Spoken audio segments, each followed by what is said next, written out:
Back with another Telperion tutorial.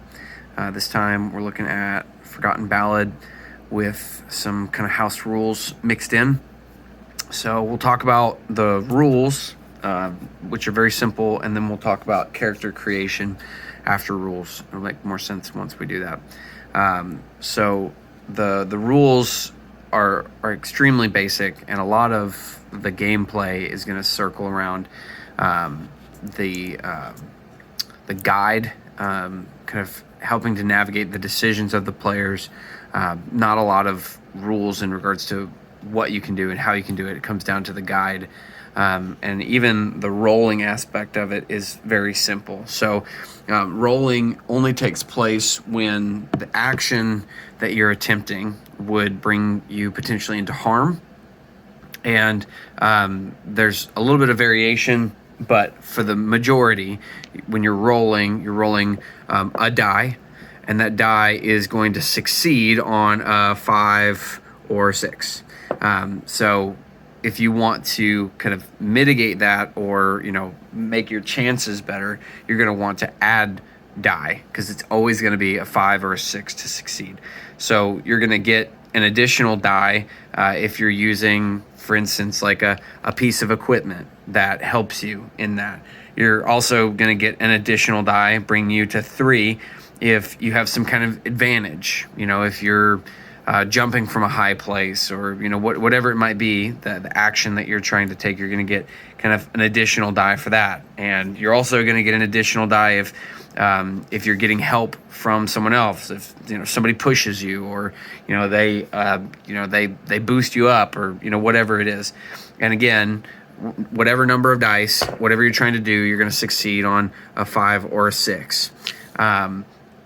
The kind of the heroes are going to start with 3 hearts. We'll talk about that in character creation. And you're going to be able to get more hearts. You're going to be able to gain more health if you're able to defeat a boss. So if you take down the final boss in a dungeon, then you're going to get a heart. Similarly, if you help somebody, so if you're out in the world and you help somebody, that's going to give you a heart. And when you lose hearts, especially in the beginning when you've only got 3, you're going to want to gain those hearts back. And similar to Legend of Zelda, if you spend time or if you eat some food, you're going to gain those hearts back. So your equipment is going to be very important, and we'll talk about character creation in just a second. But the equipment in the game is limited. You're limited to a number of items, 12 to be exact, things that you can wear on your body and things that you can carry in your backpack. And those items are going to vary from weapons to different tools that might be able to help you. So you're going to want to gain those items as you go around the world, and as you interact with the world, you're going to gain gold. The easier monsters are going to drop a certain amount of gold, and the medium monsters are going to drop a little bit more gold. But you're going to see less and less of those medium to hard monsters as you go along. And so the higher gold drops are going to be harder to come by. But the items themselves are going to vary in cost based on how good or rare an item is. And so when you go to the different shops, you're going to be able to buy things based on what's available there. But the items and their cost and the gold drops of the monsters are going to be a constant kind of coming up. Every time you defeat a monster, you're going to get kind of a gold drop. And you're going to want to be able to get better equipment so that you can face the larger monsters. Because in combat, again, you're only going to succeed on a 5 or a 6. And when it comes to weapons, you're only going to be able to do damage. So the damage is, it starts with just 1 damage. So, if you're fighting with your bare fists or a really basic weapon, it's going to be 1 damage. And if you have a more refined weapon, it's going to be 2 damage, taking you all the way up to the best things in the game, causing 5 damage.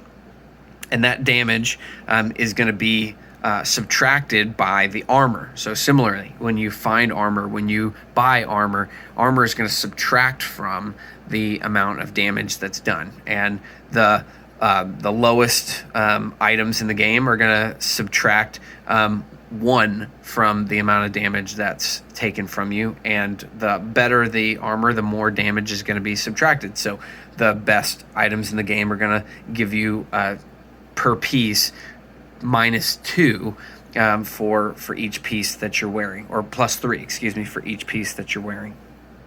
So that that damage, if you ever get reduced down to 0 health, again, remembering you've got so many hearts, and if you get reduced down to 0 health, your story is over, unless you have a fairy in your bottle. And when we get to character creation, we'll talk a little bit about that bottle. If you don't have a fairy in your bottle, you don't get restored or rescued. But if you do have a fairy in your bottle, it's kind of like a restart. The game, and we'll talk about this in character creation too, has a magic system that's based on music. The world only has 6 notes based on the D6 system, and your song is going to have 3 of those notes. So every song that you learn is going to have 3 numbers associated to it. So we'll say that I've got a song that lets me levitate somebody for a turn, and in order to succeed in that, I need a 4, a 2, and a 5. And when I go to play my song, you're going to get a number of dice based on how many people are playing.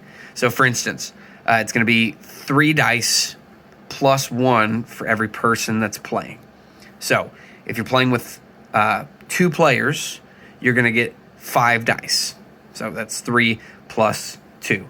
And the result must have at least 1 number corresponding to each musical note in the song if you want to succeed. The more people you have playing, the better chances you have of being able to play a song or multiple songs. And there's a whole list of ways that you can impact one another's songs. You can share dice, and if you succeed all on your own, you get to change the effect. And there's a whole bunch of different things, and we'll talk about that when we're playing. But the character creation is where I want to end this video. So when you go to create your character, you're going to choose a background. So what did your character do? What does your character do? Fisherman, house builder, whatever. And what starting equipment do they get to have? So there's a random table that you can roll on, or you can make your own. And you're going to have starting equipment, and that starting equipment is going to fill up some of your slots, and that has to be approved by the guide. Unless you roll on that table, then it's already pre-approved. And the background is going to kind of help you to tell your story. Similar to your background, you're going to have an instrument. Everybody has an instrument. The magic system is centered around music, so you got to pick your instrument. Any instrument will do. And with that instrument, your starting song. Everybody gets 1 song to start with, and to start the game, you're only going to be able to play it 1 time. So as you go throughout the game, you might be able to play your music more if you help fairies. There's fairies around the world, and if you help a fairy, then you get to increase the number of times you play your music, and you're going to learn additional songs as you play. And so everybody's going to learn different songs or buy different songs, and that music is only played up to what you're able to play based on how many fairies you help. So you pick your instrument, you pick your song, and then you choose something that goes in your bottle. So remember, you can put a fairy in your bottle, and that'll give you kind of like a restart, essentially. But you can put anything in your bottle. That's up to you. You can put some kind of potion in there that impacts you somehow. So you decide what's in your bottle, and you mark off your 3 hearts. Everybody starts with 3 hearts, and you can choose to have a weapon if you want. It's only going to cause 1 damage because it's going to be a basic weapon. You can choose whatever weapon you want to fight with, and you can talk about what your character looks like, and you want to make sure your name is as the rulebook says, a name of someone that they will sing of. So you make your character, again, kind of running through that character creation. You're going to choose your background. You're going to choose your instrument. You're going to choose a starting song. You're going to choose something that you're carrying in your bottle. You're going to mark 3 hearts. You can have a weapon if you want. You get to decide what you look like and what your name's going to be, and then you just go on the adventure. And the rules are very basic. 5 and 6 is a success. Run around, pick up gold, buy things, and save the world from the darkness that's flooding the land.